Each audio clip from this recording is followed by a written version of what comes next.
What's up, y'all? It's the real DJ Red with two D's, coming back to you with a some information on matching your amplifier with your speakers.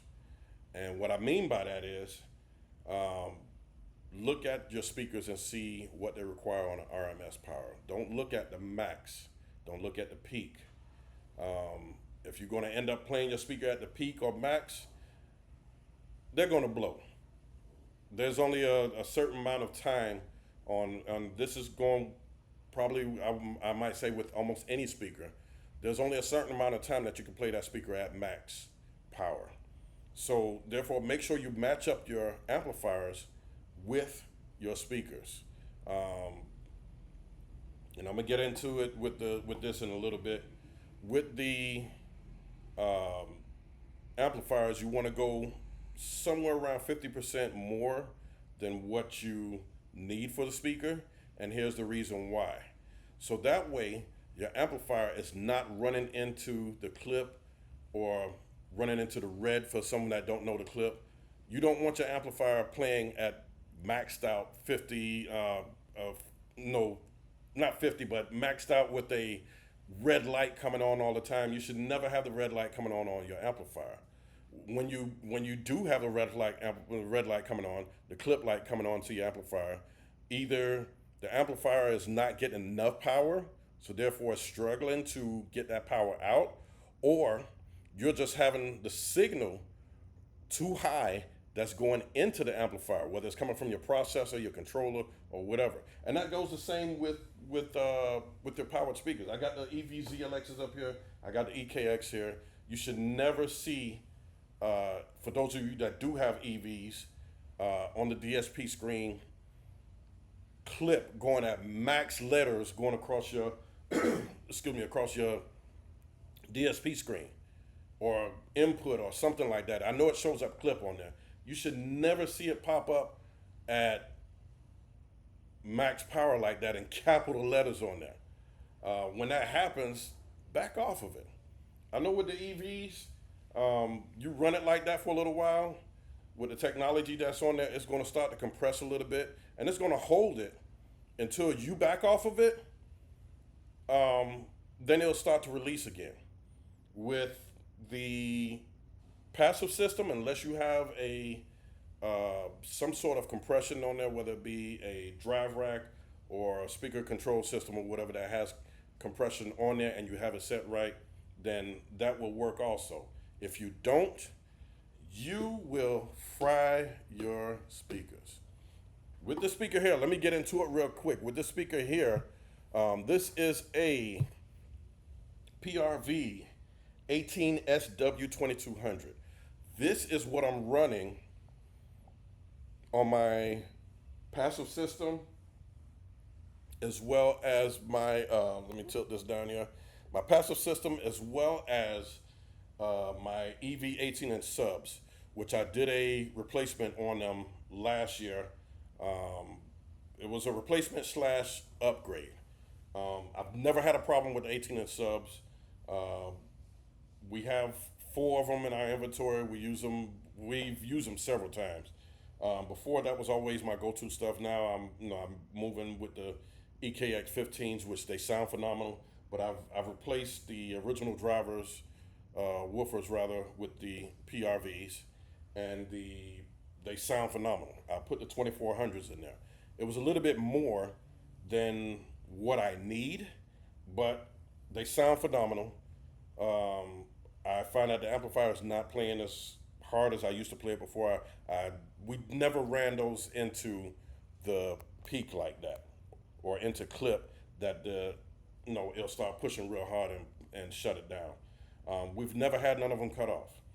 But with the passive system, I use the 2200s, and let's get into the technical part of it real quick on what you need to look for if you're doing a replacement or just purchasing a speaker.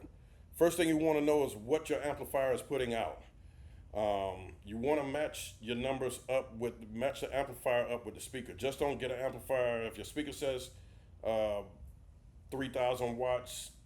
don't get an amplifier that's playing 3,000 watts. You want something that is playing a little bit more. From what I've been told, the rule of thumb on that, now I haven't found the right, I've seen it online, you can Google it, so don't hold me to it. You want an amplifier that's going to play at least 50% more than what your speaker is requiring. What I look for on here, first thing is the RMS. I don't look at the program and the peak power. I want to look at RMS. RMS is what power I'm going to constantly play. So with this speaker here, it's 1100 watts RMS. That's what I'm going to constantly play to this speaker. That's what I'm going to constantly play to the speaker is the 1100 watts RMS. I don't want to look at, you can barely see it on here because of the way how the camera is, but it's 4,400 watts peak, 4,400 watts peak. Now, can the speaker handle that? Yes, but for how long? The 2,200 watts program, can the speaker handle that? Definitely yes, but for how long? So here's the thing with that. You want to look for the RMS on there, get a speaker that's going to play, an amplifier that's going to play at least 50% more. Let me do the simple math on that for you. If you got a 100 watt speaker, you want an amplifier that's going to play 150 watts. So therefore, you're not maxing out the amp, it's not going to peak, and you're not going to burn up the speaker or underpower the speaker or overpower the speaker. So you want to do that with the RMS numbers that's on there. With the amplifier that I'm playing now with these, it's the WASI 15K W4. W15K4, that's what it was. I'm sorry. W15K4. It's a 4-channel amplifier. I'm running 5,000 watts per channel. That's on a 2 ohm load. Am I playing the amplifier on a 2 ohm load? Yes, I am. You guys can shoot me down in the comments after that, but I continue to play that 2 ohm load just to prove that it can be done. And I've done it several times. Shout out to Wasi, by the way. And it has never cut off, not once. Have I blown any speakers? This is the only one that was blown since then, and I'm not even complaining about it because I've had these for years. And when I got these speakers, I bought them with the cabinets. The cabinets were already loaded. Actually, I did a trade with one of my guys. Traded him the 4 singles for the 4 double 18s because I wanted 4 more. And he needed those 4. I wanted his doubles. It was a match made in heaven, and go from there. These were not brand new. But since then, this is the only speaker that has been blown. On my top ends, those boxes are right now rated at 1,000 watts, 4 ohms. That's 215s with a 1-inch horn. Now, I'm not running full power on my top ends, but I have more power than what I need.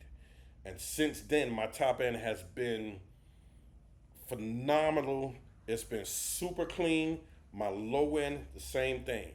My low end, I can almost max out with the low end, but even with that, I still don't do it, but I have more than enough power. With these speakers, and with that amp, it's matching. If I have to replace any of these, I'm probably gonna switch them out. This one, I'm keeping this one for a recone. It is blown. I'm keeping this one, I'm gonna get into reconing. If I know I can do it, I've done it once before. The kits now comes already assembled for the most part, so I don't have to put in the voice coil and try to center my cone to it and put the spider on. Everything is all put together. And if you guys don't know what the spider and the voice coil is, you got to look that up also. But with these, playing my speakers, I'm playing them more efficient now. I want to say I'm running somewhere around 1,200 watts per speaker, 1,200 watts per speaker.